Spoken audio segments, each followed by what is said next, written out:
Bonjour. Bonjour. Est-ce que vous m'entendez tous? Est-ce que vous auriez la gentillesse de mettre dans le chat si vous m'entendez bien et si vous me voyez bien?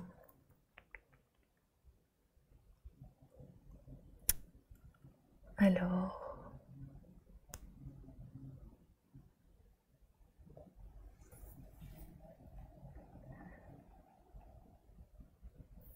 voyons. Ah, super, très bien. Je vous vois, je vous entends, tout est ok, super magnifique. Pour l'instant, on est 24. Parfait, très très bien. Merci à tous. Ah bah coucou Caroline, bonjour Sonia. Il y a quelqu'un que je connais. C'est agréable. Bonjour, super, très bien. Ok. Donc on va attendre encore un petit peu, peut-être 1 minute ou deux. Peut-être que d'autres personnes vont nous rejoindre. Bonsoir. Voilà.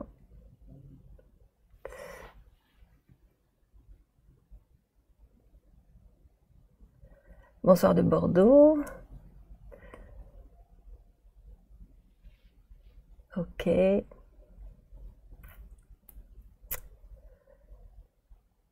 Bon.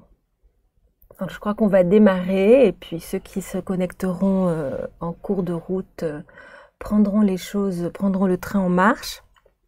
Alors bonjour à tous. Je suis vraiment ravie d'animer ce live ce soir pour vous, avec vous parce que je vais vous demander de participer derrière vos écrans magnifiques. Alors je suis Caroline Fleck et je suis hypnothérapeute. Voilà, pour l'instant on est 24. Très bien. Je vais vous raconter un tout petit peu quelques anecdotes pour me présenter un tout petit peu, mais rapidement. Et puis, avant cela, je vous rappelle quelles sont les règles d'or pour que le live se passe bien. Donc, n'hésitez pas à poser vos questions dans le chat. Alors, je serai obligée de tourner un petit peu la tête pour tout lire, mais voilà, j'essaierai de lire au maximum ce que vous m'écrivez. Par définition, ça m'intéresse. Je suis très preneuse de vos retours, de vos questions, de vos remarques, de vos témoignages, de vos expériences. Donc, on prendra le temps de répondre. Et puis, alors, vous allez recevoir le PowerPoint. À la toute fin, vous verrez, il y a un questionnaire sur lequel il faut cliquer. Et vous remplissez le questionnaire et du coup, vous indiquez votre adresse mail et vous recevrez voilà, il est épinglé dans le chat. Voilà, c'est ça. Vous recevrez donc le PowerPoint, donc vous n'avez pas besoin de noter puisque vous recevrez tout. En revanche, vous pouvez quand même prendre une feuille de papier ou plusieurs, parce que je vais vous demander de participer un petit peu et donc peut-être de noter un certain nombre de choses parce que je vais vous demander quelques petits exercices. Voilà. Est-ce que vous êtes OK avec ça?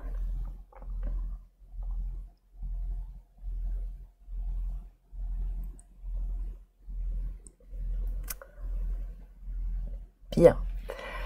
Alors, donc... simplement quelques petits mots d'introduction pour vous raconter qui je suis. Je ne vais pas vous raconter tout mon parcours parce que c'est pas très intéressant, mais juste vous raconter que évidemment dans ma vie j'ai eu affaire avec ce sentiment d'imposture dans ma vie professionnelle. Et donc je vais vous raconter juste 2 événements pendant lesquels eh bien j'ai eu à lutter ou à dealer avec ce sentiment d'imposture et comment j'ai l'impression d'avoir pu le surmonter. Donc après mes études, j'ai travaillé dans la haute couture, j'étais attachée de presse junior dans une maison de prêt-à-porter de luxe. Alors il faut que j'arrive à gérer, voilà, aussi le PowerPoint. Et bah, ça se passait bien, simplement, je ne me sentais pas du tout adaptée sur le plan de mon apparence physique, parce que c'est évidemment un environnement dans lequel, eh bien, il faut avoir un look, il faut être trendy, et moi, je ne me sentais jamais assez à la mode, assez comme il faut sur le plan de mon apparence physique, même si à plusieurs reprises, on m'a fait des compliments sur mon look, sur telle ou telle tenue. En réalité, cette difficulté à me trouver adéquate par rapport à cet environnement dans lequel j'évoluais, elle trouvait ses racines dans un trauma d'enfant, comme souvent. C'est-à-dire que quand j'étais enfant, quand j'étais même adolescente au collège, j'avais subi beaucoup de moqueries et même carrément du harcèlement pendant 2 ans sur justement l'allure, la coiffure, les vêtements que j'avais à cette époque-là. C'est bien que ces compliments qu'on pouvait me faire parfois, eh bien, ils ne servaient absolument à rien. Je n'étais absolument pas convaincue de pouvoir être adaptée à cet univers. Et ça a été si difficile et ça m'a rendu la vie si compliquée que j'ai fini par quitter ce job. J'ai fini par quitter ce job dans la mode et je me suis réfugiée à l'école. Je suis devenue professeure des écoles, ce qui n'a vraiment pas grand-chose à voir. Sans doute en espérant que dans cet univers-là, sans doute plus protégé, j'aurais un petit peu moins d'impression de ne pas être adéquate. Et pourtant, là aussi, j'ai vécu un sentiment d'imposture assez fort, puisque en l'espace de quelques mois, je me suis retrouvée d'une école, d'une maison de couture boulevard Saint-Germain à une petite école de banlieue. Et le jour de la rentrée, le premier jour, j'ai vu des dizaines d'enfants arriver avec leurs parents et me scruter des pieds à la tête. Donc de voir la tête que j'avais, l'allure que j'avais. Et je les entendais dire « c'est la maîtresse ». Et autant vous dire que j'avais surtout envie de fuir et que je ne me sentais absolument pas la maîtresse. Et alors, pendant ces années où j'ai été enseignante, il s'est passé quelque chose d'assez extraordinaire et c'est quelque chose qui m'a servi tout le restant de ma vie et c'est sans doute grâce à cette expérience que j'ai pu ouvrir mon cabinet d'hypnose. En fait, pendant des années, en tout cas toute l'année et pendant des années, tous les jours, j'avais ces dizaines de pères Dieu braqués sur moi, de ces enfants, de ces élèves, et cette évidence que pour eux, j'étais la maîtresse. Et d'ailleurs, j'entendais toute la journée « maîtresse, maîtresse, maîtresse, maîtresse ». Et ces regards, et aussi ceux de leurs parents, quand je les voyais à la sortie d'école ou en rendez-vous, c'était aussi très important. J'étais la maîtresse de leur enfant. Ces regards ont eu raison de ce sentiment d'imposture. Ça ne s'est pas fait en un jour, ça a pris un certain temps. Évidemment, comme tous les gens qui ont un sentiment d'imposture, j'ai surinvesti ce job, j'ai surtravaillé pour en permanence compenser ce sentiment d'insuffisance que j'avais évidemment là aussi. Et 100 fois, je me suis dit, pourvu que personne ne rentre dans ma classe maintenant. Parce que j'avais en permanence l'impression que on se serait dit, mais qu'est-ce qu'elle fait là? Ce n'est pas une maîtresse. Et puis un jour, ça s'est fait tout seul, je me suis rendu compte que je n'avais plus besoin de me forcer, que je n'avais pas besoin de m'efforcer à me sentir légitime, et que les choses se faisaient naturellement, et que le regard de ces enfants m'avait placée à la position que je cherchais, c'est-à-dire celle de la maîtresse. Les choses étaient naturelles pour eux, et elles étaient devenues naturelles pour moi. Et j'ai compris qu'en réalité, on apprend en faisant. C'est le principe du learning by doing. Donc, voilà. C'est le principe du learning by doing, c'est-à-dire que c'est en faisant qu'on apprend à devenir ce qu'on est, c'est en forgeant qu'on devient forgeron. Et puis, bien des années plus tard, quand j'ai revisité mon parcours à la lumière d'une phrase que m'avait dite mon professeur, un de mes professeurs à l'école d'hypnose, j'ai compris une deuxième chose, absolument fondamentale. Et cette phrase, c'est la suivante. Fake it until you make it. C'est-à-dire, fais semblant jusqu'à ce que tu saches faire. Et je pense que cette deuxième phrase, elle est aussi très très importante. C'est-à-dire que, bien sûr, on a un sentiment d'illégitimité, mais parfois, le simple fait de laisser l'autre vous définir, c'est-à-dire de faire confiance d'abord moi à mes élèves et à leurs parents, et puis ensuite à mes patients, comme peut-être vous pourrez faire confiance au regard de votre patient, de vos patients sur vous, eh bien c'est en donnant cette confiance à l'autre, en laissant l'autre en charge de l'évaluation qu'il veut faire sur vous, c'est en donnant cette confiance, eh bien que ce sentiment d'illégitimité et d'imposture s'efface petit à petit. Ça ne se fait pas en claquant des doigts d'un jour à l'autre. Ça se fait tout doucement petit à petit. Et encore aujourd'hui, dans la rue ou bien parfois sur les réseaux sociaux, il m'arrive qu'on me reconnaisse et qu'on m'aborde dans la rue ou sur un Facebook par exemple pour me dire « Ah, c'est la maîtresse ». Voilà. Alors, j'ai du coup pu lancer mon cabinet d'hypnose. J'avais appris l'hypnose et puis à un moment donné, le travail que je faisais ne m'intéressait plus et j'ai eu cette force de lancer ce cabinet d'hypnose en me souvenant de ce regard que j'avais reçu depuis tant d'années par mes élèves et leurs parents. Alors évidemment, au début, j'avais très peu de patients. Et puis petit à petit, ça s'est développé. Le bouche à oreille, c'est évidemment quelque chose qui est essentiel et qui aide évidemment petit à petit à prendre confiance en soi, en ses capacités de thérapeute. J'ai évidemment aussi fait de la publicité, bien sûr. Alors, j'ai tâtonné beaucoup, je me suis trompée beaucoup. J'ai dépensé de l'argent pour rien, par exemple, dans des publications qui, en fait, n'amènent absolument aucun trafic. Et puis, j'ai fini par faire de la publicité sur Google Ads en publiant avec une page Google My Business, en publiant des articles et puis en payant aussi pour avoir un bon référencement. Et ça, c'est quelque chose qui a bien fonctionné, donc je vous le partage parce que c'est un levier important. Alors, j'ai tâtonné bien sûr en termes de communication, j'ai tâtonné aussi en tant que thérapeute.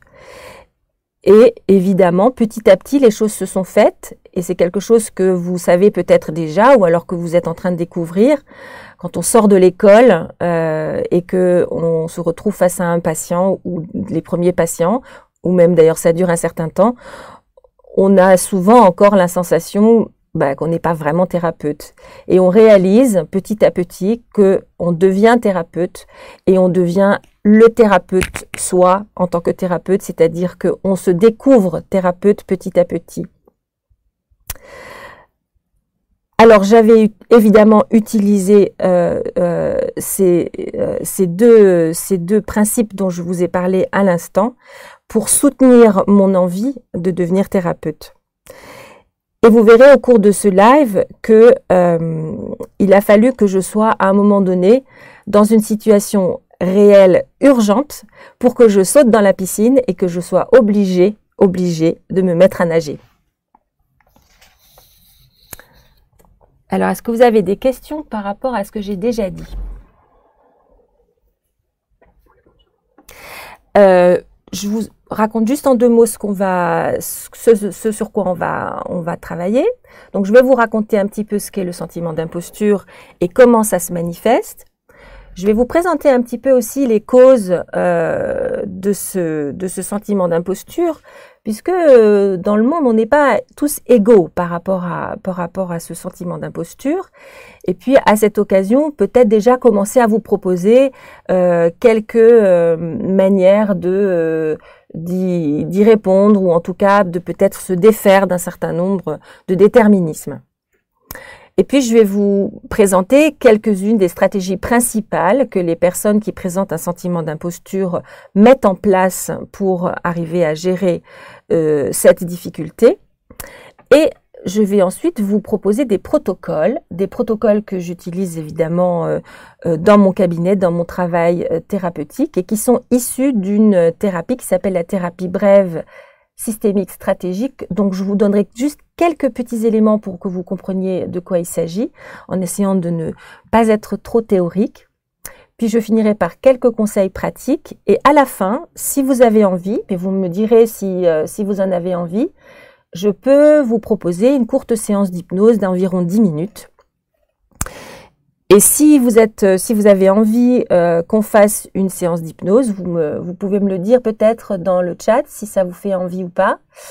Il faudra dans ce cas-là que vous soyez bien installé pour la séance d'hypnose, c'est-à-dire que vous soyez assis dans un canapé ou un fauteuil ou bien sur votre lit, que vous ayez la possibilité de relever vos jambes, éventuellement d'avoir un coussin confortable sous la tête, et puis éventuellement même peut-être un plaid sur vous pour être bien confortablement installé. Et l'idéal serait aussi, j'aimerais beaucoup une séance d'hypnose, très bien, l'idéal serait aussi que vous n'ayez pas à tenir le téléphone ou l'ordinateur ou la tablette avec laquelle vous recevez le live. Puisque si vous êtes obligé de le tenir, vous aurez du mal à vraiment lâcher prise. Donc l'idéal, ça serait de le caler sur un support. Voilà. Alors je vois qu'il y a quand même quelques personnes qui sont intéressées par cette séance d'hypnose. Alors, je vais rapidement vous parler de ce sentiment d'imposture, de faire une introduction rapide. Et pour faire cette introduction, je vais donner la parole à Fabrice de Bonny et Axel Latuada. Je ne sais pas si vous les connaissez, ce sont les créateurs d'un podcast qui s'appelle « Et tout le monde s'en fout ». Je crois que c'est un podcast assez connu et vous allez les reconnaître. Donc, je vais vous les montrer parce que ce sont quand même des gens qui sont sous le regard de beaucoup de monde très, très souvent et qui pourtant, eux aussi, qui se mettent en scène et qui, eux aussi, souffrent de ce sentiment d'imposture. Alors, je vais simplement lancer une vidéo. Il faut que j'arrive à aller sur... Voilà. Donc, je vous propose simplement donc vous n'entendrez pas évidemment le TEDx en entier, juste le début, l'introduction. Vous allez voir, c'est assez édifiant. Et on se retrouve après. Alors, à tout de suite.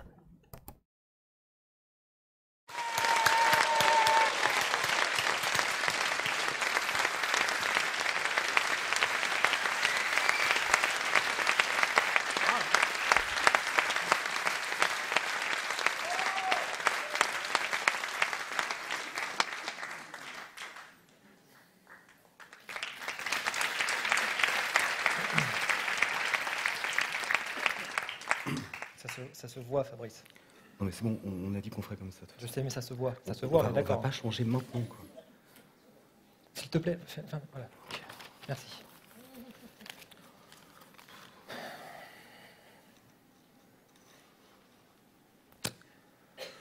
On est emmerdé. On est emmerdé parce que on s'est rendu compte qu'on avait exactement le problème du sujet dont on est venu vous parler. C'est ballot. Voilà. Moi, je m'appelle Axel Latuada et en ce moment, je suis auteur et comédien. Moi, je m'appelle Fabrice de Bonny et en ce moment, je suis auteur et réalisateur. Moi, je ne sais pas ce que je fous là. En fait, je crois que je suis un imposteur. Mais non. C'est-à-dire que la plupart du temps, je me dis que de toute façon, il y a forcément quelqu'un, quelque part, qui est beaucoup plus intéressant que moi et qui devrait être à ma place. Et moi,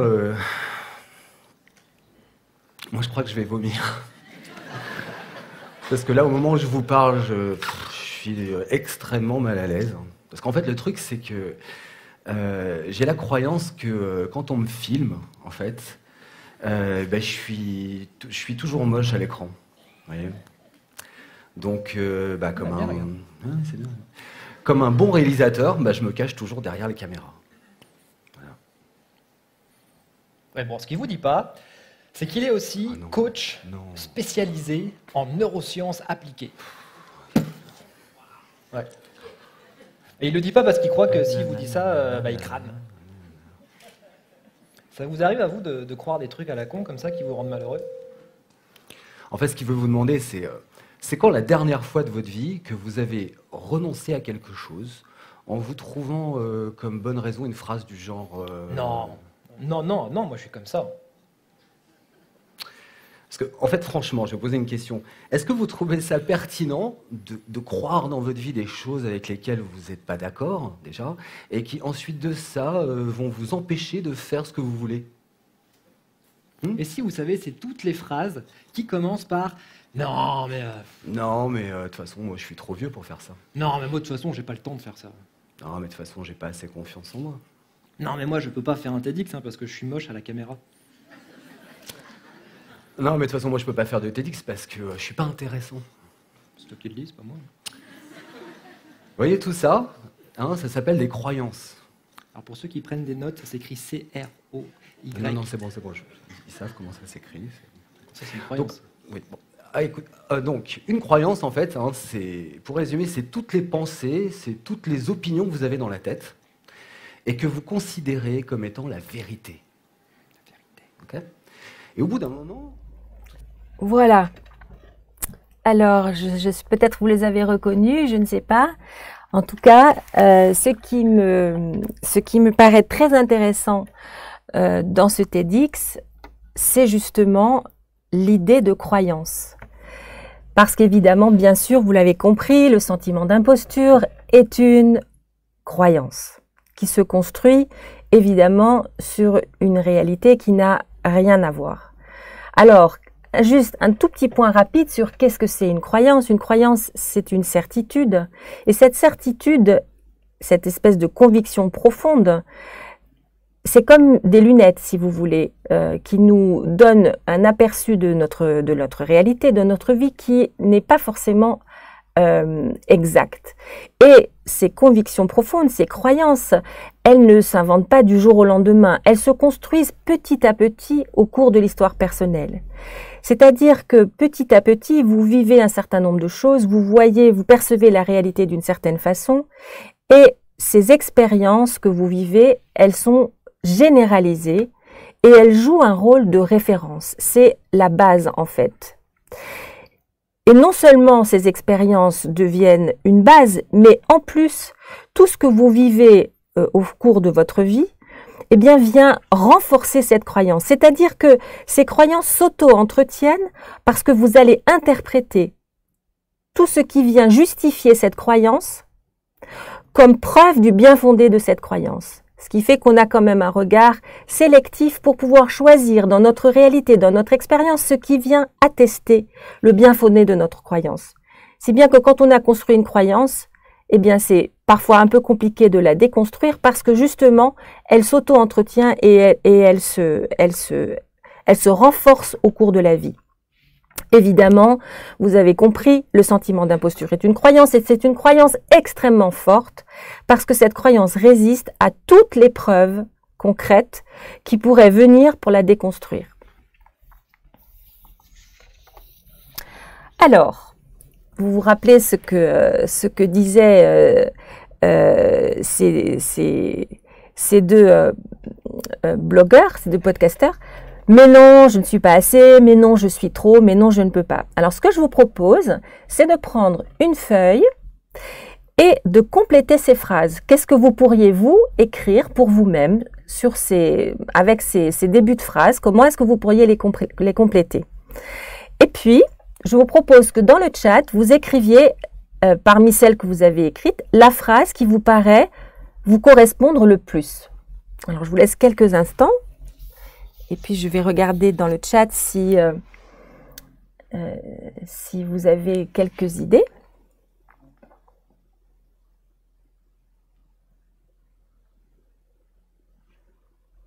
Voyons.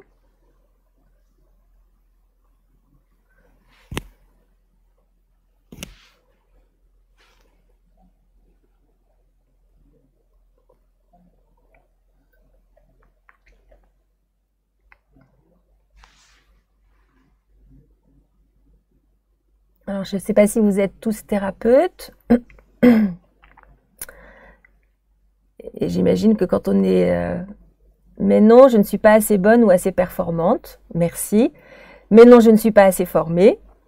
Ça, c'est souvent, effectivement, un frein. Mais non, je ne peux pas monter mon cabinet car je suis trop nulle. Je ne suis pas légitime. Je n'ai pas assez de charisme, pas assez convaincante. Mais non, je ne suis pas assez formée pour être crédible. Merci pour vos réactions, c'est super. Je n'ai pas assez d'expérience. Non, pas légitime à devenir psy à mon âge. Non, je ne suis pas à la hauteur, pas assez légitime. Mais non, je ne suis pas assez compétente. Je ne suis pas assez sûre de moi. Je ne vais pas y arriver, je ne sais pas comment m'y prendre. Mais non, je ne suis pas assez compétente pour aider mes clients à aller mieux. Je suis trop éparpillée. Je suis trop heureuse. Vous avez raison, la peur, c'est une émotion fondamentale dans le sentiment d'imposture. Je vais me planter. Non, je ne peux pas réussir à en vivre bientôt. Ça, effectivement, c'est une question donc on se pose très souvent. Alors, merci beaucoup de jouer le jeu. Merci de réagir et d'écrire dans le chat. Donc, je vais continuer parce que on va essayer de ne pas avoir un live qui soit trop long. Mais n'hésitez pas à continuer de partager tous vos empêchements sur le chat. Alors, je vais vite définir le sentiment d'imposture, je ne peux pas lâcher mon job, etc. Bien sûr. Et puis je vais aussi définir le fait que ce n'est justement pas le fait d'être un imposteur que d'éprouver ce sentiment d'imposture. Mais on va en parler tout à l'heure. Voilà, le sentiment d'imposture, c'est quoi? C'est un sentiment subjectif d'incompétence. C'est-à-dire que la personne a l'impression, le ressenti qu'elle a d'elle-même, c'est d'être incompétente. Et pourtant, il y a des performances et une réussite adéquate. C'est-à-dire que dans la réalité, ces personnes réussissent. En général, elles mènent bien leur carrière et elles sont appréciées par leur hiérarchie. Ou alors, quand il s'agit d'un thérapeute ou de quelqu'un qui a sa propre entreprise, les clients sont satisfaits, les patients reviennent, etc. Ces personnes ont en permanence l'impression qu'elles sont surestimées et qu'en fait, au fond, elles ne sont pas compétentes. Et même quand elles réussissent des choses, même quand on les remercie ou qu'on leur dit que ce qu'elles font est intéressant et bien, eh bien, elles n'arrivent pas à le croire, elles n'arrivent pas à le prendre pour elles. Elles dénient leur réussite et elles vont souvent même jusqu'à discréditer les affirmations positives que l'entourage ou alors la clientèle peut avoir sur elles. Donc en fait, ce sentiment d'imposture, il repose sur une contradiction. Et c'est cette contradiction qui est absolument fondamentale à comprendre. C'est la contradiction entre ce que l'on ressent à l'intérieur de soi, c'est-à-dire un sentiment d'autodépréciation, d'autodévaluation, un sentiment de ne pas être compétent, et les signes extérieurs qui sont des signes extérieurs de réussite. Et cette contradiction entre les deux, c'est quelque chose que la personne qui a le sentiment d'imposture, n'est pas capable de surmonter. Voilà. Alors, c'est pas facile, c'est même douloureux de se sentir imposteur. C'est un fardeau et parfois, ce fardeau, quand il est vraiment très lourd, quand le sentiment d'être un imposteur est vraiment très lourd, il peut vraiment nuire au bien-être de l'individu. Il peut amener, on le verra, de l'anxiété, des dépressions, etc. C'est cela, malgré les retours positifs des clients, ce sentiment perdure. Voilà, exactement. C'est exactement ça. Donc, il n'y a rien qui vient détromper la personne qui a ce sentiment d'imposture. Donc, je vais simplement vous rappeler, ou peut-être vous le savez déjà, ou en tout cas vous raconter que c'est un concept qui date fin des années 70, qui a été identifié ou introduit par 2 psychologues américaines, Pauline Rose Clance et Suzanne Imes. Et elles ont en fait fait une étude sur une population de 150 femmes qui étaient toutes des professionnelles, c'est-à-dire toutes reconnues pour une véritable excellence professionnelle, validées, attestées avec des tests standardisés. Et malgré leur réussite, malgré leur excellence, toutes ces femmes n'avaient pas la reconnaissance interne de leur réalisation, c'est-à-dire qu'elles n'étaient pas en mesure de s'attribuer le mérite de leur réalisation. Alors on peut se dire que c'est particulièrement féminin et que la société exige des femmes d'être parfaites sur tous les plans, en tant que professionnelles, en tant que mère, en tant que femme, etc. Mais il se trouve que c'est aussi quelque chose, un sentiment qui existe de façon très large chez les hommes. Et d'ailleurs, dans la population, vous voyez, entre 62 et 70% de la population, à un moment donné de sa vie ou de sa carrière, a un sentiment d'illégitimité par rapport à ce qu'il fait. Donc c'est un phénomène qui est quand même très largement répandu. Alors, est-ce que c'est normal ou est-ce que c'est pathologique? Est-ce qu'on peut considérer qu'avoir un sentiment d'imposture, c'est pas mal, c'est pratique, c'est comme une sorte d'aiguillon pour se challenger un petit peu, pour se donner un petit peu de courage pour surmonter des obstacles? Ou alors, est-ce que c'est un sentiment qui est si envahissant, qui provoque une rigidité du comportement, on n'est plus capable de s'adapter aux situations et il devient envahissant? En fait, c'est un continuum, c'est-à-dire que ça peut être de l'un à l'autre. En tout cas, il n'est pas considéré comme une maladie, il n'est pas considéré comme une pathologie et donc il n'est pas répertorié dans le DSM, qui est donc le système de classification des maladies psychiques, même si ce sentiment peut être associé ou provoquer une dépression par exemple ou un burn-out. Voilà. Alors, parlons rapidement des manifestations du sentiment d'imposture. Voyons comment ce sentiment s'exprime dans l'attitude, le comportement des gens qui en sont atteints, même si ce n'est pas une maladie. Et on verra que ces manifestations, elles sont sous-tendues toutes par 2 émotions, c'est-à-dire le doute et la peur. Alors, vous voyez ces 3 caractéristiques, ces 3 comportements. Vous voyez au milieu ce cercle, le sentiment d'imposture et un triangle avec l'incapacité à s'attribuer sa réussite, l'impression de tromper son entourage et la peur d'être démasqué.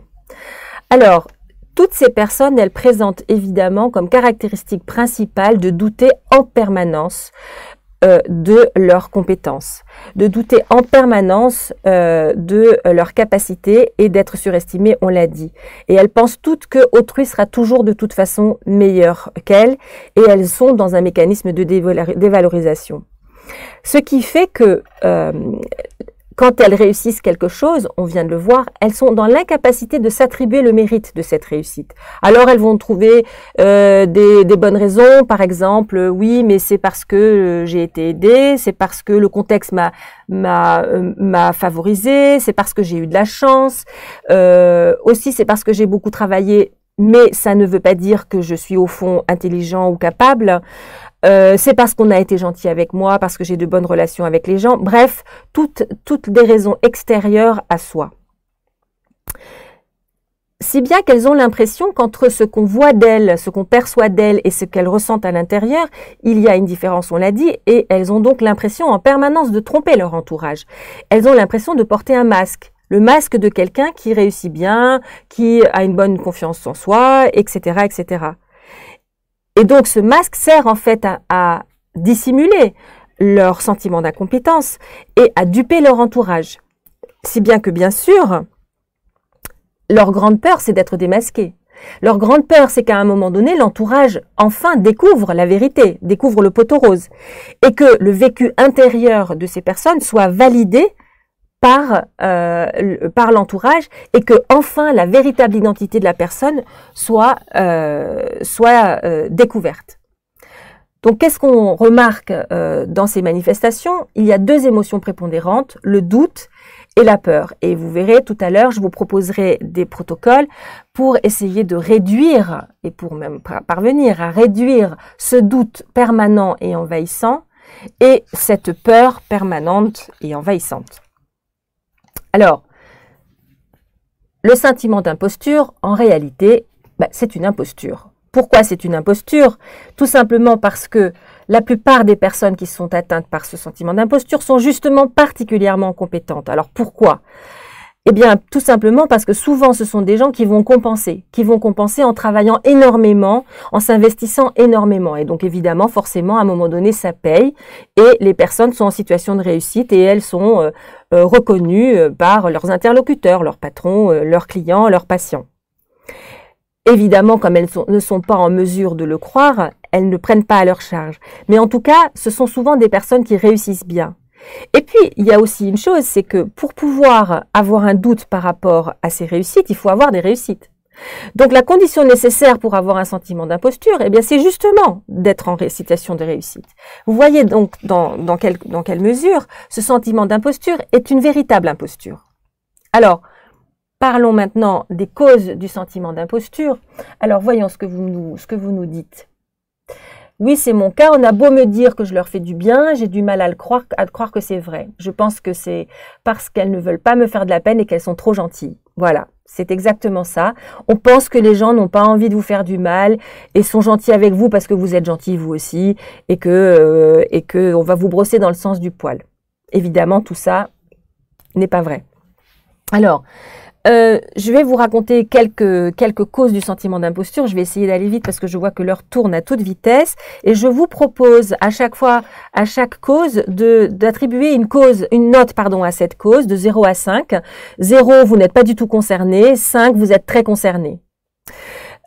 Pour que vous puissiez, pour vous-même, identifier si ces causes ont un impact sur vous ou bien pas du tout. Alors, première cause, eh bien, c'est la société dans laquelle nous vivons, une société individualiste où il y a un esprit de compétition souvent redoutable et forcément qui amène à une comparaison. Voilà, nous sommes tous très compétents, c'est exactement ça, je vous le confirme. Donc, cette société de compétition, elle, évidemment, amène à une comparaison et à une dépréciation de soi, qui est aggravée par ce diktat social qui est fortement ancré dans nos vies par l'utilisation des réseaux sociaux. Donc, il y a l'idée de la norme sociale, et si on correspond à la norme sociale, ça va. Si on ne correspond pas, eh ben, c'est compliqué. Alors, évidemment, on n'est pas obligé de se laisser écrabouiller par ces valeurs de la société, et on peut donc déconstruire ses croyances, réfléchir sur ses valeurs personnelles et essayer d'atténuer en réfléchissant sur ses valeurs et en faisant un petit point intérieur sur qu'est-ce qui est important, quelles sont mes valeurs, pour atténuer les causes extérieures sociétales du sentiment d'imposture. Alors évidemment, il n'y a pas que des causes extérieures à ce sentiment d'imposture, il y a aussi des causes plus psychologiques, plus intérieures. Alors je vois que vous êtes en train de mettre 4, donc vous êtes évidemment quand même pas mal concerné. Deuxième cause, le rapport à l'échec. Alors le rapport à l'échec, c'est quelque chose évidemment qui se vit beaucoup à l'école, mais qui perdure tout au long de la vie. Et il se trouve que toutes les cultures ne sont pas égales par rapport à cette notion d'échec. En France, évidemment, bien sûr, vous le savez, vous l'avez certainement tous déjà expérimenté, l'échec c'est une honte. Et on a tendance à assimiler l'échec d'un projet avec l'échec de la personne qui porte ce projet. Rater, c'est être un raté, et l'erreur, c'est une honte, et il ne faut pas, surtout pas montrer son échec ou son erreur parce qu'on risque d'abîmer son image. Or, dans d'autres cultures, comme par exemple dans les pays anglo-saxons ou dans les pays scandinaves, l'échec n'est pas considéré comme une honte. Au contraire, c'est le signe qu'on a pris un risque.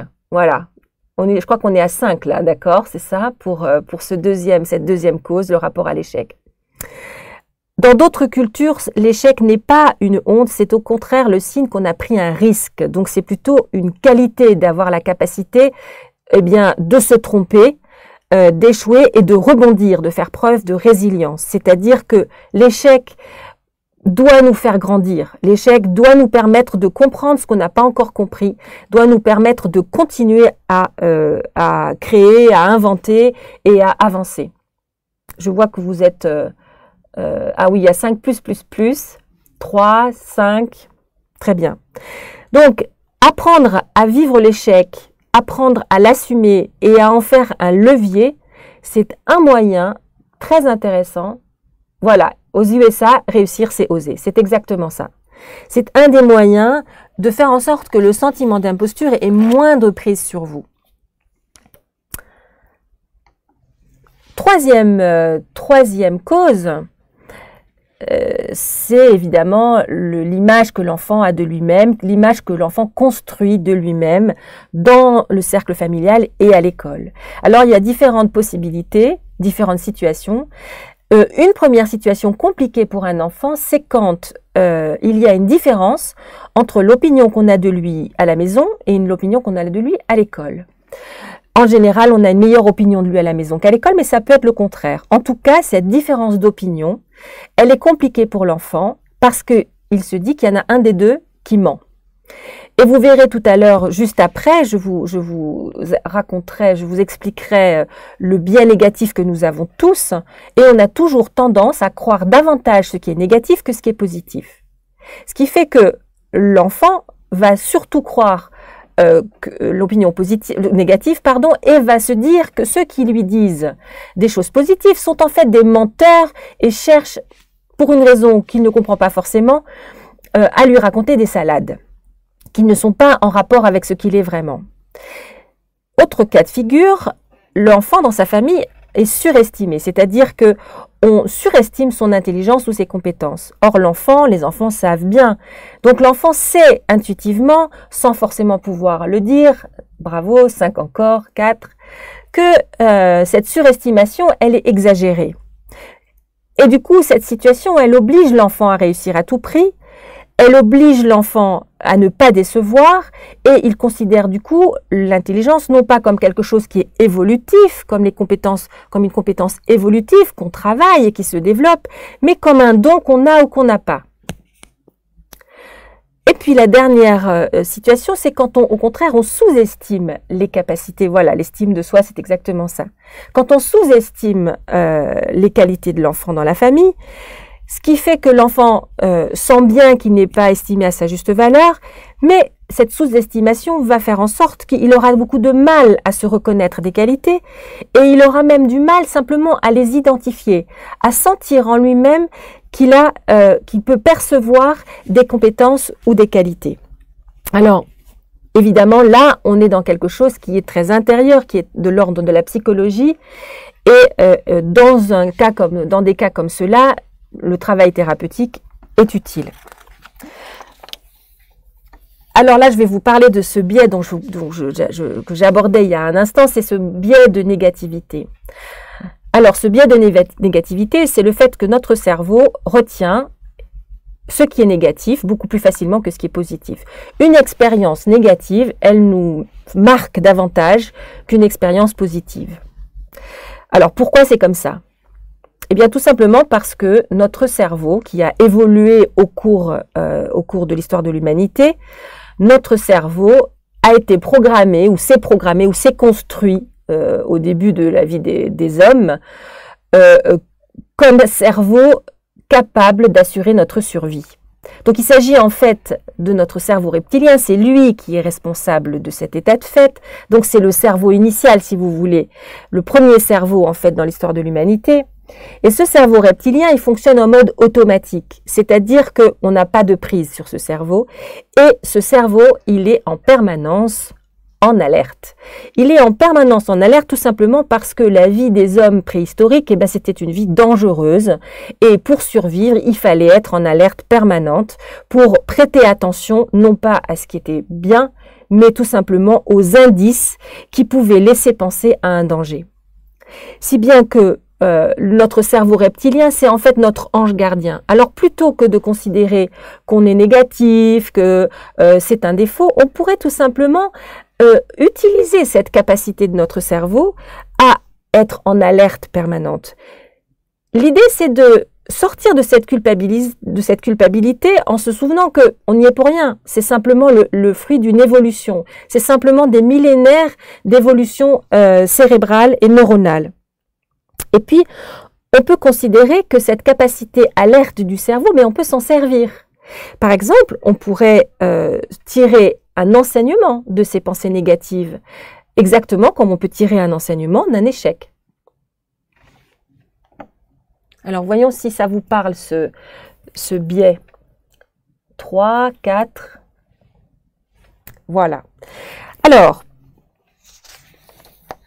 je vais vous raconter un petit peu maintenant quelles sont, il faut que je fasse vite si on veut faire un peu d'hypnose, quelles sont les tentatives de solution classiques que les personnes qui ont un sentiment d'imposture utilisent. Alors, qu'est-ce que c'est une tentative de solution ? Eh bien, une tentative de solution, c'est une notion centrale qui a été formalisée par des psychologues d'une école qui s'appelle l'école de Palo Alto dans les années 68, 70. Et cette tentative de solution, c'est quoi? Eh bien, c'est toutes les solutions qui sont utilisées par un individu quand il a un problème. Simplement, ces psychologues ont découvert que toutes ces tentatives de solution, la plupart du temps, non seulement elles maintiennent le problème, elles ne l'empêchent pas, mais en plus, elles l'aggravent. Par exemple, imaginez que vous ayez peur. Peur, par exemple, de vous lancer, peur d'ouvrir votre cabinet, peur de ne pas gagner assez d'argent en ouvrant votre cabinet, peur de n'être pas assez formé ou de n'être pas assez compétente, etc., ou compétent ou compétente, etc. Évidemment, vous avez peur, donc vous allez essayer d'éviter. La plupart du temps, c'est ce qu'on essaye de faire. On essaye d'éviter sa peur en essayant de ne pas y penser. Évidemment, plus vous essayez de ne pas penser à quelque chose, plus vous y pensez. Si je vous dis ne pensez pas à un éléphant rose, vous voyez tous un éléphant rose, bien évidemment. Ce qui veut dire que plus vous essayez de vous défaire et de lutter contre cette tentative de solution qui serait d'éviter, eh bien plus elle prend de la place. Les tentatives de solution des personnes qui présentent un sentiment d'imposture, c'est toujours basé sur l'évitement et sur la dissimulation de ce qu'ils pensent être des faiblesses. Et plus la personne cherche à dissimuler ses faiblesses, plus elle y pense. Et plus elle y pense, plus elle se sent faible. Alors je vous propose, dans les différents comportements que je vais vous décrire, de noter dans le chat si vous vous sentez concerné. Et puis éventuellement, très rapidement, peut-être dans une phrase, donner un exemple, partager un exemple si ce que je vous raconte maintenant, eh bien vous parle. Alors, on en a parlé déjà, donc je vais faire vite. Les personnes qui ont un sentiment d'imposture travaillent énormément. Pourquoi? Parce qu'ils ont l'impression, comme ils ne sont pas aussi compétents que ce qu'on pense qu'ils sont, ou par rapport à une tâche donnée, eh bien il va falloir compenser en travaillant beaucoup. Le problème, c'est que quand on travaille beaucoup et qu'on a un sentiment d'imposture, on entre dans un cercle vicieux. C'est-à-dire qu'on travaille beaucoup, on finit par réussir, et on finit par avoir des compliments ou une reconnaissance. Mais comme on est dans l'incapacité de s'attribuer ce succès, on se dit que les compliments qu'on nous fait, eh bien, ils sont complètement disproportionnés par rapport à ce qu'on est, à la valeur qu'on s'attribue. Ce qui amène la personne à travailler encore davantage et c'est ainsi que le cercle vicieux se met en place. Alors, est-ce que ça vous parle, ça?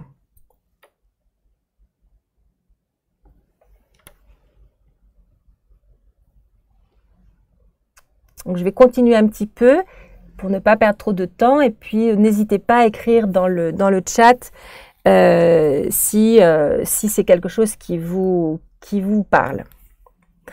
évidemment, ça va avec, voilà, moi je travaille moins parce que comme ça, en cas d'échec, je pourrais me dire que c'est normal. Ce n'est pas lié à mon incompétence, mais à mon manque de travail. Ça s'apparente à quelque chose de l'ordre de l'auto-sabotage, de l'auto-censure, voire peut-être de la procrastination. Ok.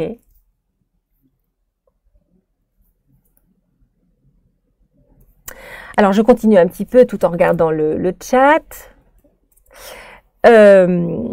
Souvent, les gens qui ont ce sentiment d'imposture et qui sont des workaholics, voilà. Donc, vous avez compris maintenant, Cathy, pourquoi vous travaillez autant. Recherche de multiples formations, voilà, tout à fait. Valérie. Souvent, ces personnes ont la caractéristique d'être des perfectionnistes. Alors, un perfectionniste, c'est quelqu'un qui a des attentes extrêmement élevées. Et les personnes, je ne suis pas convaincue malgré les formations. Voilà. Les personnes qui présentent un sentiment d'imposture ont l'idée, la croyance que s'ils atteignent la perfection, eh bien, ils vont se sentir légitimes. Mais évidemment, comme la perfection n'est pas atteignable, eh bien, ils sont toujours déçus. Et l'impossibilité d'atteindre ce niveau de perfection, ça les replonge évidemment dans le sentiment d'imposture qui les amène à vouloir atteindre encore davantage cette perfection. Et là encore, on se retrouve à nouveau encore dans un cercle vicieux. Manque de confiance, je passe de formation en formation sans que cela me rende davantage légitime. Donc vous voyez bien que le problème est ailleurs. Le problème n'est pas dans le travail acharné, il n'est pas non plus dans le perfectionnisme. Toujours le sentiment de n'être pas à la hauteur, même en étant perfectionniste. J'ai le sentiment d'oublier ou de passer à côté de quelque chose d'important. Parce qu'effectivement, ce n'est pas le sujet. Vous avez tout à fait raison, Tiffaine. Alors, qu'est-ce qui se passe? Souvent, ces gens se replient sur eux-mêmes parce qu'il y a une très grande anxiété à se sentir en permanence en décalage. Je ne peux pas être compétente puisque je ne serai jamais parfaite. C'est exactement ça. Il y a cette anxiété permanente d'être en décalage tout le temps. Et quand cette anxiété est trop forte, eh bien, les relations sont compliquées avec les autres. Et du coup, on a tendance à se replier sur soi. Et puis évidemment aussi, on a tendance à ne pas demander d'aide, parce que demander de l'aide, c'est évidemment signifier, avouer, eh bien, qu'on est incompétent. Ce qui fait que c'est compliqué de déléguer, c'est compliqué de travailler en équipe, c'est compliqué de s'entourer par exemple d'autres collègues, d'autres thérapeutes quand on est thérapeute. Et donc la pression du travail acharné s'aggrave et la charge physique et mentale s'aggrave. Alors, on arrive dans ce cercle de la procrastination. Donc, vous voyez bien que là, on a une tâche à réaliser, on a une activité à réaliser, on a de l'anxiété parce qu'on sait bien qu'on n'est pas compétent. Du coup, comme on est anxieux, eh bien, on va procrastiner, on va attendre le dernier moment. Et comme il faut quand même le faire, eh bien, au dernier moment, on va travailler énormément, on va être un acharné du travail, on va se surinvestir et puis du coup, ça va marcher, on va avoir du succès. Mais comme on sait qu'on aura fait les choses au dernier moment, qu'on aura procrastiné et qu'on n'aura peut-être pas fait les choses parfaitement puisqu'on les a fait au dernier moment, eh bien, on va se dénigrer, on ne va pas s'attribuer ce succès. Donc, on va à nouveau mettre une pièce dans le jukebox du syndrome de l'imposteur et la boucle est repartie. Si je délègue, ils font encore pire que moi. Et je m'isole de plus en plus. Voilà, je vois que ce que je vous dis a l'air quand même de faire écho en vous. Alors, je vais vous raconter un petit exemple personnel. Je vais vous raconter comment j'ai eu mon premier rendez-vous payant, donc mon premier rendez-vous professionnel dans mon cabinet d'hypnose pour vous raconter à quel point j'étais dans le déni et dans l'auto-sabotage. Je me fâche régulièrement avec mon mari qui me soutient et me donne des conseils, mais je n'arrive pas à le supporter alors qu'il a complètement raison. C'est ça, c'est exactement ce phénomène de dénier à l'autre la capacité de voir la valeur véritable que vous avez et voire même de le critiquer. toujours au dernier moment, et donc vous auriez toujours pu faire mieux, c'est exactement ça. Alors je vous raconte en 2 mots ce qui m'est arrivé. Donc j'avais fini mon école d'hypnose et j'avais déjà eu plusieurs patients que j'avais trouvés, donc des patients que je ne connaissais pas, donc pas mes copains de la promotion, donc des gens inconnus avec lesquels j'avais fait des séances qui s'étaient bien passées, mais qui étaient évidemment gratuites puisqu'il s'agissait pour moi de m'entraîner. Et puis, j'ai eu un premier rendez-vous, donc un vrai premier rendez-vous professionnel à mon cabinet. Donc j'avais pris rendez-vous avec cette personne et puis il se trouve qu'un jour j'étais dans mon cabinet qui était mon appartement et j'étais occupée à faire je ne sais pas quoi et tout d'un coup l'interphone, la sonnette de l'interphone sonne. Donc je vais à l'interphone, je décroche et j'entends « Oui bonjour, c'est un tel, je viens pour la séance d'hypnose ». Et là, en un instant, je réalise que c'est mon patient, mon premier patient, et que j'ai oublié que ce rendez-vous était ce jour-là.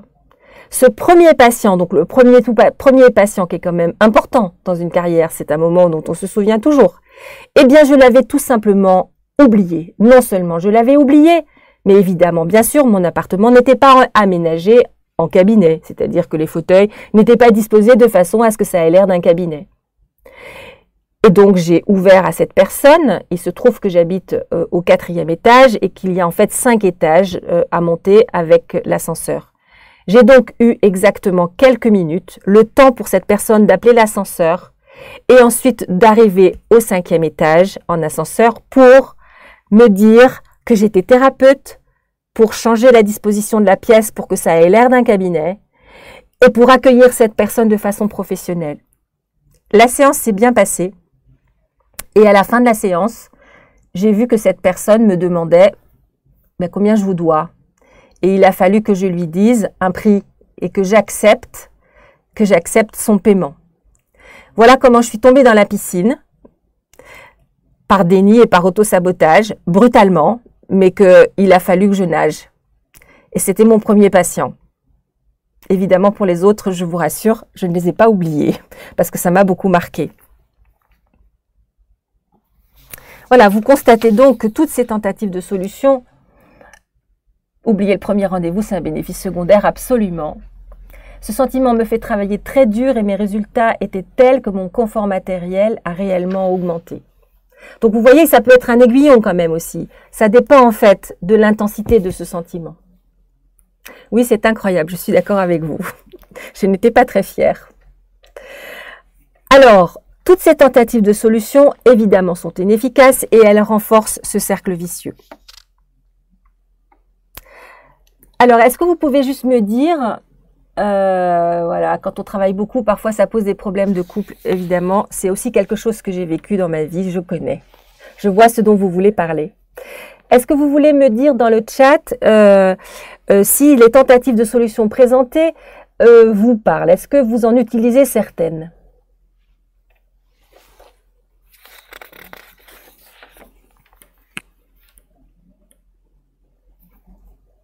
Alors, on va être un petit peu en retard. Est-ce que c'est possible pour vous de déborder un petit peu ou pas?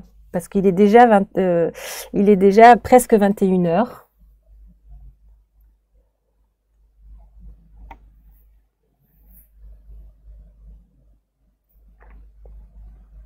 Alors, je vais continuer rapidement. Ok. Alors, comment est-ce qu'on fait pour savoir si on a le sentiment d'imposture ou pas et à quel degré? Alors, dans le chat, merci, c'est gentil de me dire oui, on peut déborder.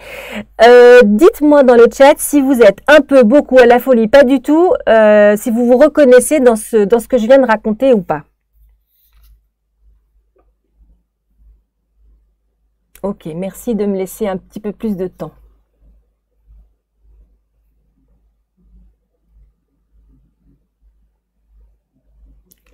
Alors, un peu, beaucoup, à la folie ou pas du tout? Beaucoup. À la folie. Ok, pas mal, oui. À la folie. Beaucoup. Beaucoup, voire à la folie. Ok. Très bien, merci de réagir. Je continue pour ne pas perdre trop de temps, mais n'hésitez pas à continuer d'interagir. Alors, comment est-ce qu'on fait pour savoir si on a un sentiment d'imposture et à quel point? Il y a évidemment un test qui s'appelle l'échelle de Clance, qui a été donc mis au point par cette psychologue américaine. Donc là, je vous montre un exemple, mais vous allez trouver plus facilement à faire ce test sur le site de Psychomédia.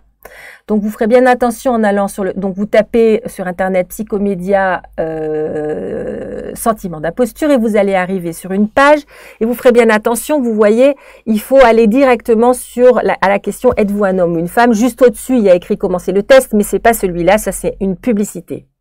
D'accord? Vous verrez, à la fin c'est pratique parce que ça calcule votre score directement. Donc comme ça, vous pouvez voir à quel point vous êtes dans le sentiment d'imposture. Je vois qu'il y a beaucoup de à la folie, donc je pense que ça pourra certainement vous être utile.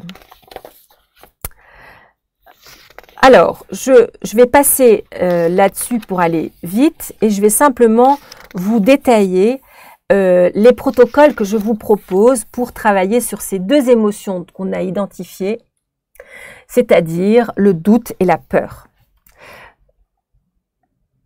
Alors, le fonctionnement du doute, c'est évidemment de ne jamais considérer que quelque chose est acquis. Et du coup, on l'a vu, un des moyens de le gérer, si on peut dire, c'est l'évitement. Le problème, c'est que, je vous l'ai dit tout à l'heure avec l'éléphant rose, c'est qu'il est impossible de penser à ne pas penser. Donc, il est impossible de penser à ne pas douter. Et plus on cherche à combattre un doute, plus on combat sa propre pensée, et donc plus on ne pense qu'à ça, et donc plus on doute. Alors, il y a un deuxième moyen de gérer ce doute, c'est de rationaliser. C'est-à-dire qu'on se pose des questions. Le doute, c'est se poser des questions, ne pas savoir, ne pas être sûr, etc. Est-ce que je vais réussir à vivre de mon activité? Est-ce que j'ai raison de lancer mon cabinet à cet endroit? Est-ce que je suis assez formée? Alors, évidemment, à toutes ces questions, c'est très compliqué de donner une réponse rationnelle, puisque les questions que vous vous posez dans ces cas précis, eh bien, ce sont des questions qui sont en fait directement liées à la façon dont vous vous voyez. Donc la réponse ne peut pas être rationnelle, puisque vous avez bien vu qu'à chaque fois qu'on vous donne des réponses rationnelles, eh bien vous n'êtes pas en mesure de les accepter. Donc la rationalisation, elle ne fonctionne pas non plus pour pouvoir venir à bout du doute. Et puis il y a un troisième moyen, c'est le labyrinthe mental. Alors le labyrinthe mental, c'est quand vous vous doutez de quelque chose. Vous vous posez une question. Est-ce qu'il faut que j'ouvre mon cabinet à tel endroit? Bien, évidemment, après cette question, eh bien, il y a une autre question. Comment est-ce que je fais pour savoir si cet endroit est un bon endroit pour ouvrir un cabinet? Mais pour le savoir, quels critères je vais choisir? Mais une fois que j'aurai identifié des critères, est-ce que je suis vraiment sûre d'avoir identifié tous les critères? Et si j'ai identifié tous les critères, est-ce que je suis vraiment sûre de sélectionner les critères qui sont opérants par rapport à la question que je me pose? Etc., etc., etc. Donc le problème du doute, c'est que chaque doute amène une question qui amène éventuellement une réponse, mais qui amène elle-même une nouvelle question, etc. C'est exactement comme si vous étiez dans un couloir dans lequel il y a une porte et vous ouvrez cette porte et derrière la porte il y a un nouveau couloir avec une nouvelle porte dont vous ouvrez la porte et derrière laquelle il y a un nouveau couloir, etc., etc., etc. Donc c'est un cercle vicieux à nouveau et c'est comme si on avait à l'intérieur de soi un persécuteur interne qui ne nous laisse jamais la possibilité de nous reposer sur quelque chose de stable. Alors en fait, quand on observe ces différents paramètres, on comprend que ni l'évitement, ni la rationalisation, ni le questionnement incessant ne sont des moyens.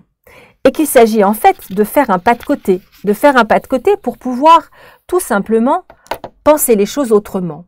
Le paradoxe du doute, c'est que les questions que vous vous posez, elles ne sont pas bien posées. Et que vous ne pouvez donc pas apporter de réponses intelligentes. Vous ne pouvez apporter que des réponses qui amènent de nouvelles questions. Alors voilà les prescriptions que je vous propose. 3 prescriptions. La toute première, c'est que quand vous sentez que par rapport à une question que vous vous posez, un problème que vous rencontrez, une interrogation que vous avez, quand vous sentez que le doute arrive et que vous ne savez pas, vous pensez une chose et puis l'autre, et puis son contraire, et puis vous vous posez des questions qui amènent d'autres questions et des réponses qui amènent des questions, eh bien, à ce moment-là, vous vous rappelez la phrase précédente, c'est-à-dire « Il n'y a pas de réponse intelligente à une question mal posée ». Cette phrase, vous pourriez la noter dans votre téléphone ou sur une feuille, et vous pourriez la lire tous les jours, et la relire, et vous la répéter comme un mantra à chaque fois que vous allez entrer dans le doute. Alors, je suis en train de me tromper de sens. Voilà. À chaque fois que les questions arrivent, il ne s'agit pas de répondre. Vous ne pouvez pas empêcher les questions parce que vous ne pouvez pas empêcher votre cerveau de penser. Mais vous pouvez ne pas répondre. Vous bloquez les réponses. Et au lieu de laisser d'autres réponses arriver, vous répondez toujours la même chose. Il n'y a pas de réponse intelligente à des questions mal posées. Et si par hasard, ça ne suffisait pas, eh bien, je vous propose un deuxième exercice en sachant que ces 3 exercices ne sont pas indépendants et ne sont pas exclusifs les uns des autres. Vous pouvez tous les faire. Vous choisissez un carnet ou un cahier qui va devenir votre carnet de bord, le carnet de bord du doute. Et dans ce carnet de bord, vous allez écrire toutes vos questions et toutes vos réponses. Il s'agit, à chaque fois que le doute se présente, d'écrire sans chercher à contrôler, sans chercher à écrire bien, sans chercher à écrire intelligent, de laisser s'écouler toutes les questions et toutes les réponses et toutes les questions qu'amènent ces réponses, jusqu'à ce que vous n'ayez plus rien à dire et plus rien à écrire, jusqu'à saturation.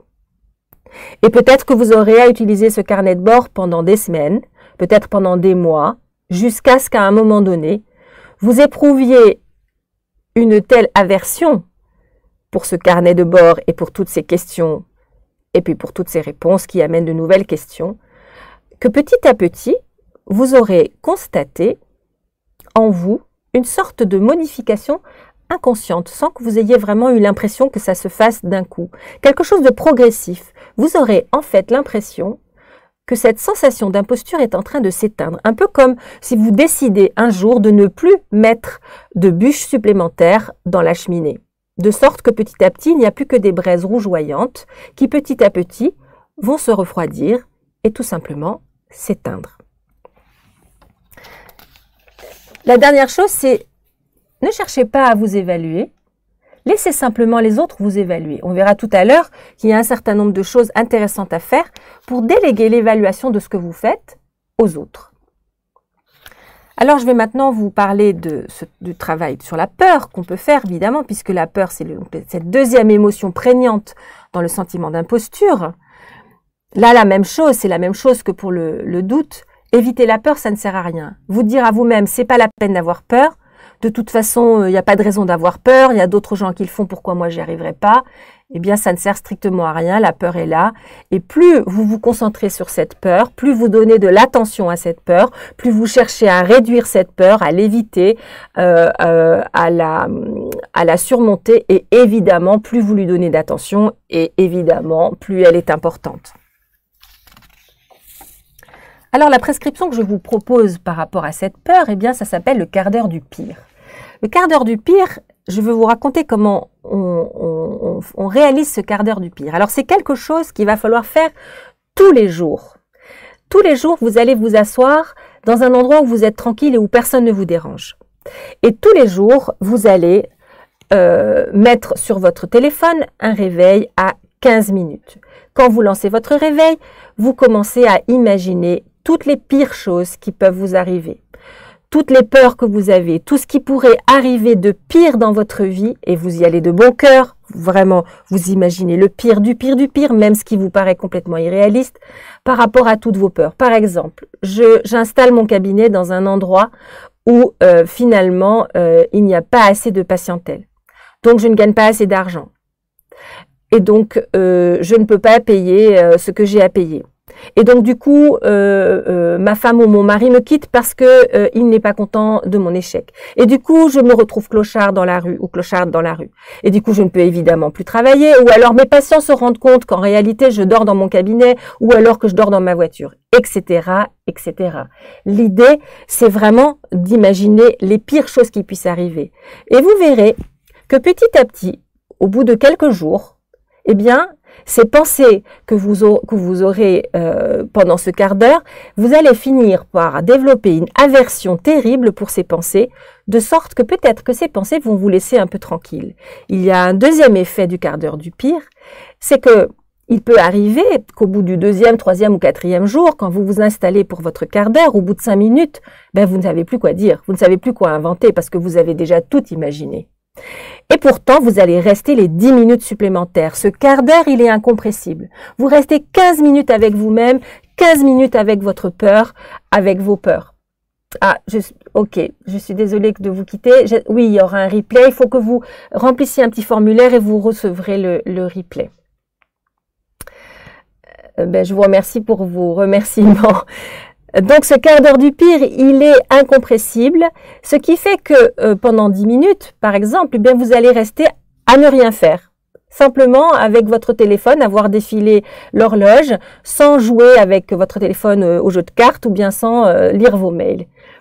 Il est possible que du coup, dans la journée, vous ayez des moments où les peurs arrivent, où les doutes arrivent aussi d'ailleurs, et que vous vous disiez spontanément « Ah, je ne vais pas m'en occuper maintenant parce que j'en ai besoin pour mon quart d'heure du pire ». Est-ce que vous avez des questions par rapport à ces prescriptions?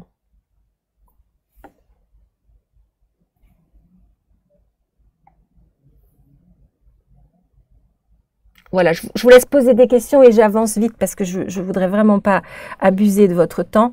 Quelques petits conseils pratiques. Faites des to-do list, ne les jetez pas, ne rayez pas.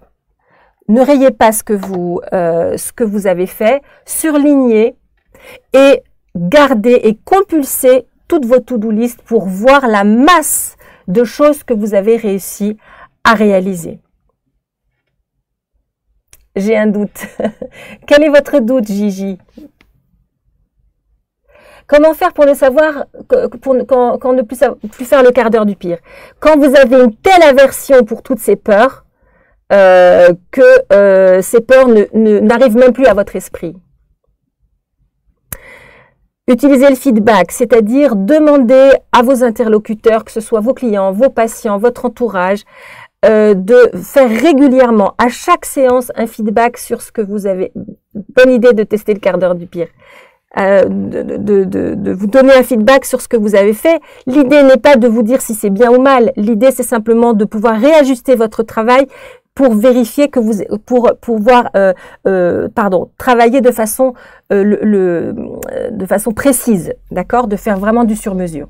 Collectionnez les remerciements, c'est-à-dire tout ce qu'on vous envoie comme SMS, comme mail, comme petits mots, comme petits cadeaux, comme phrases aussi qu'on vous a dites. Notez-les, gardez-les dans une boîte, dans un cahier. Collectionnez les remerciements et compulsez-les régulièrement pour vous souvenir de la réalité. Demandez des avis, ça c'est très important, et publiez-les sur votre site, sur votre page Google My Business. C'est très important les avis. Et bien sûr, arrêtez de vous comparer aux autres. Tout simplement parce que si vous voyez quelqu'un qui a l'apparence d'être très à l'aise et de tout réussir, etc., il est tout à fait possible que cette personne en réalité porte un masque et elle aussi soit habitée par le sentiment d'imposture. Donc ça ne sert strictement à rien de se comparer aux autres.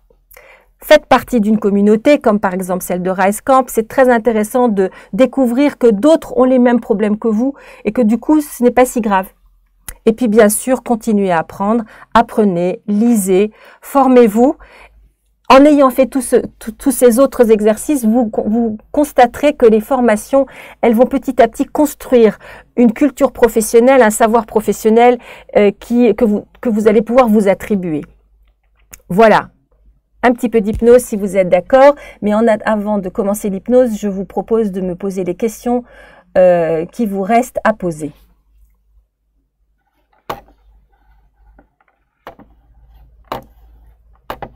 Est-ce qu'il y a des questions? Alors, il faut que j'arrive à mettre la musique. Merci pour cette... c'est très gentil, je dois vous quitter. Ok. Alors, je vais faire une hypnose qui dure 10 minutes, d'accord? Comme ça, on va pas perdre trop de temps. Alors, je vais commencer l'hypnose. Donc, je vous propose donc de vous installer confortablement, de poser votre tête de façon à ce que vous soyez la tête au repos, pas en tension, de remonter vos jambes avec plaisir et surtout de ne pas avoir à tenir votre téléphone et oui, bien sûr. Alors, je ne sais pas très bien comment. Vous pouvez me contacter sur mon site, sur Internet. Vous pouvez me trouver Caroline Fleck. OK. Alors, un peu d'hypnose. Donc, je vais lancer la musique. Vous allez me dire si vous entendez la musique et ma voix. Allez-y, dites-moi sur le chat si c'est bon pour vous.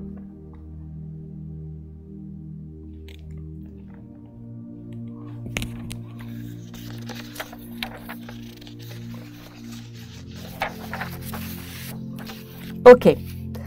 Alors, je voudrais que vous vous installiez confortablement et que vous sentiez tous les points de contact de votre corps avec l'endroit où vous êtes installé. Pas de musique, vous n'entendez pas la musique. Pourquoi? Pourquoi vous n'entendez pas la musique? Alors, je ne sais pas comment faire.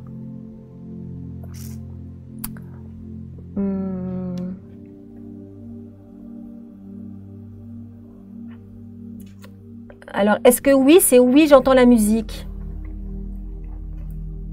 Oui, d'accord, très bien. Ok, on l'entend très peu. Alors, je vais essayer de l'augmenter.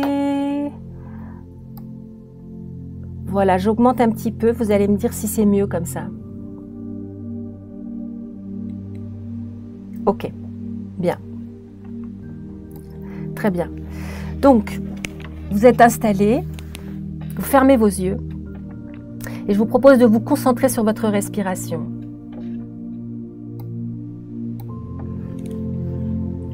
Vous concentrer sur votre respiration, ça veut dire tout simplement sentir votre ventre qui se soulève et qui s'abaisse. Voilà. Et vous allez constater qu'au fur et à mesure que vous respirez de plus en plus lentement et de plus en plus profondément, vous allez constater qu'au fur et à mesure que vous respirez, votre corps va s'engourdir. Il va rentrer dans une sorte de torpeur, comme si vous étiez sur le point de vous endormir, mais vous ne vous endormirez pas. Parce que vous avez besoin d'avoir un conscient et un inconscient. Vous avez besoin d'entrer dans cet état intermédiaire qui est l'hypnose, cet état entre l'état de veille et l'état de sommeil. C'est un rêve éveillé. C'est ce moment où vous êtes à la fois consciente et inconsciente, où vous êtes consciente d'être consciente et d'être inconsciente, et être inconsciente d'être consciente et d'être inconsciente. Ce moment où vous touchez du doigt votre inconscient, cette partie de vous-même à laquelle vous n'avez pas accès, puisqu'elle est inconsciente par définition, mais cette partie de vous-même qui s'exprime parfois, quand par exemple vous faites un lapsus révélateur, ou un acte manqué révélateur, ou quand parfois vous vous réveillez le matin et vous avez la réponse à une question que vous vous posiez la veille. Vous ne savez pas très bien comment vous avez trouvé cette réponse, comment vous avez trouvé cette solution, mais ça s'impose, c'est une évidence, c'est comme ça. C'est votre inconscient qui pendant la nuit travaille. La nuit, le sommeil, c'est le royaume de l'inconscient. Alors, vous allez sentir que votre corps va s'endormir pour que votre inconscient puisse se mettre en route, mais que votre esprit, lui, va rester en éveil pour pouvoir être présent à cet inconscient. Cet inconscient qui vous apporte si souvent ce doute lancinant sur vos compétences, sur votre capacité à réussir vos entreprises, à réussir ce qui vous tient le plus à cœur. Cet inconscient qui vous amène si souvent la peur qu'on découvre qu'en réalité, vous ne savez pas faire, que vous n'êtes pas réellement thérapeute, que la technique que vous avez apprise dans votre école, vous ne la maîtrisez pas si bien que ça. Cette peur lancinante, cette peur qu'un jour, on vous voit sous un jour véritable, celui de votre réelle identité. Et vous savez bien si vous raisonnez un petit peu, vous savez bien que tout ça, ce sont des croyances. Mais votre inconscient, lui, ne le sait pas.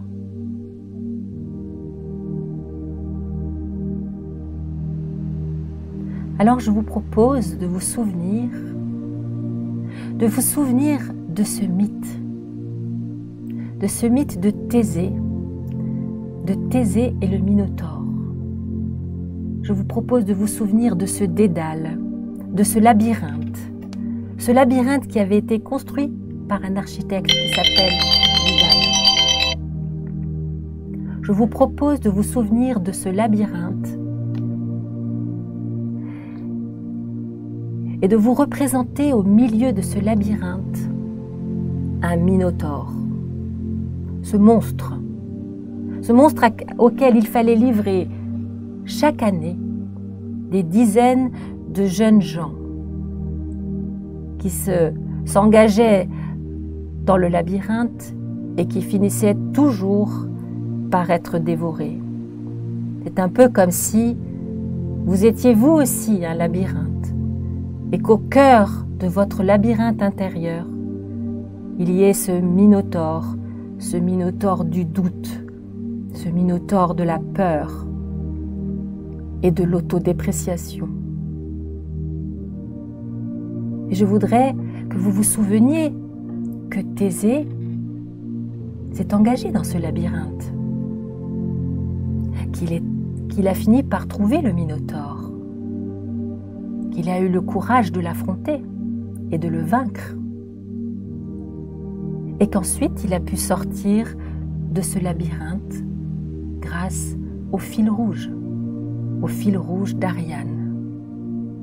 Je vous propose de cheminer intérieurement, en vous-même, en laissant votre corps se reposer et en laissant dans votre esprit les images apparaître, un peu comme si soudain apparaissait à votre esprit les origines de ce doute et de cette peur lancinante qui vous étreigne. C'est un peu comme si vous accédiez à votre moi profond, à quelque chose de très personnel, qui n'appartient qu'à vous. C'est un peu comme si vous étiez enfin en contact avec vous-même, avec ce qui vous a peut-être un jour heurté, blessé, traumatisé. C'est un peu comme si vous étiez enfin en face de votre propre vérité.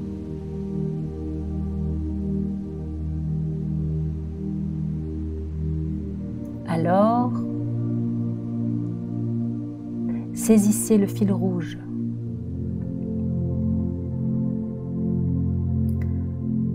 Dégainez vos armes, celles que je vous ai proposées par exemple, ou bien d'autres encore. Vous pouvez vaincre, comme Thésée, vaincre ce Minotaure, vaincre ce doute, vaincre cette peur. Vous savez que désormais, les outils sont dans votre besace, les armes sont dans votre sac.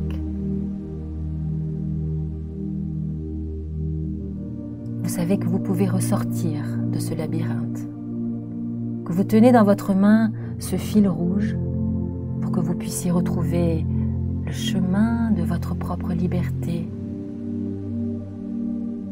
Comme si vous sortiez comme Thésée de ce labyrinthe sombre et que vous soyez presque ébloui par le soleil de ces îles grecques. Que vous sentiez sur votre corps la caresse du soleil et d'une légère brise, que vous entendiez le bruit de la mer qui va et qui vient un peu plus loin, que vous sentiez l'odeur des pins. À ce moment-là, maintenant, vous sentez cette paix intérieure s'installer en vous, cette tranquillité. Maintenant,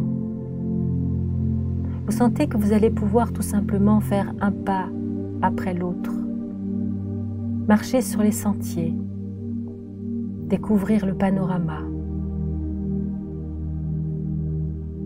observer l'immensité de la mer et l'immensité du ciel. Il vous suffit simplement de faire un pas après l'autre, le plus petit pas possible qui amène le suivant et encore le suivant sur le chemin de votre épanouissement.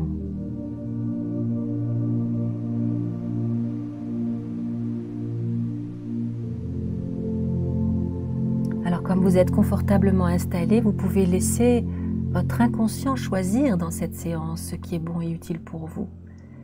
Ce qui ne vous apparaît pas, ce qui ne fait pas écho en vous, vous le laissez tout simplement pour bois mort.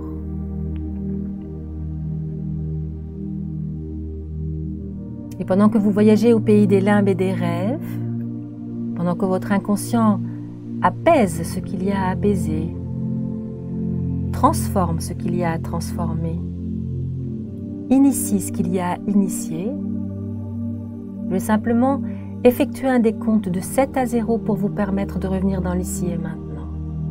À 0, vous ouvrirez les yeux, vous prendrez une grande et profonde inspiration pour fixer dans la mémoire de votre corps tout ce que vous souhaitez conserver de cette séance.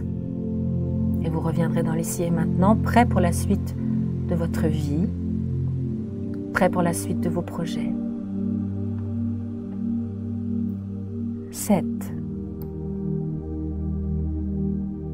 6,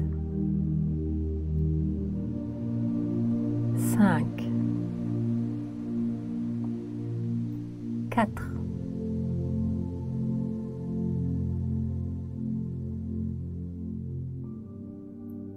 3, 2,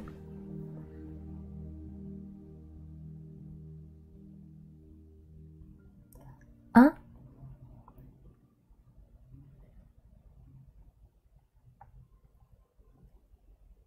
Zéro. Quand vous le sentirez, vous pouvez ouvrir vos yeux, revenir dans l'ici et maintenant, et c'est parti.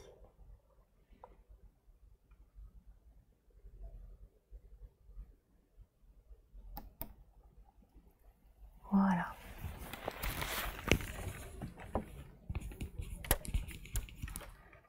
Alors, comment vous sentez-vous les uns et les autres ?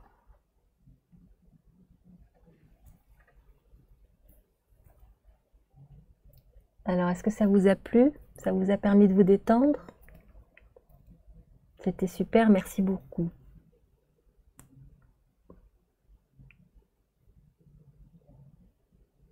Super moment, merci beaucoup. Bien.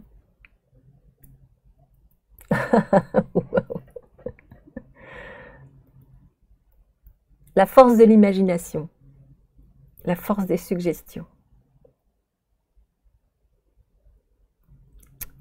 Ok, donc pendant que je n'ai pas réussi, c'est pas une question de réussite. C'est pas une question de réussite. J'ai eu presque envie de pleurer. Merci, super. Ah, c'est bien, Sonia, super, je suis contente. L'important, c'est de se détendre. C'est pas grave si on se projette pas. Ce que je vous raconte, c'est une proposition. Si vous avez d'autres images, c'est très bien comme ça. Belle expérience. Complètement détendue, super. Très bien. Alors, regardez, je vous montre là la manière de télécharger le support du live, d'accord, pour que vous puissiez recevoir le support. Et puis, je voudrais juste vous signaler que le 31 janvier, si vous voulez vous inscrire, je pense que ça peut être très utile et très intéressant pour vous. Donc, le programme d'accompagnement de Rise Camp. Donc, c'est un live pour vous présenter j'ai des larmes qui ont collé toutes seules, c'est super. Donc, c'est pour vous présenter ce programme Rise Camp d'accompagnement qui est vraiment très intéressant. Donc, n'hésitez pas, cliquez, inscrivez-vous, vous verrez, c'est vraiment passionnant et l'équipe est vraiment super engagée et super compétente. Donc, vraiment, ça vaut la peine. Voilà, bah, écoutez, merci beaucoup pour votre attention. Merci d'avoir écouté les choses jusqu'au bout et d'avoir participé souvent beaucoup. Donc voilà, c'est intéressant, c'est agréable en tout cas de faire un live quand il y a des interactions. Donc je vous dis peut-être à bientôt. Vous pouvez me trouver sur Internet. Déjà inscrite au programme, super. Et puis eh bien à très bientôt. Et puis je vous souhaite à tous une belle réussite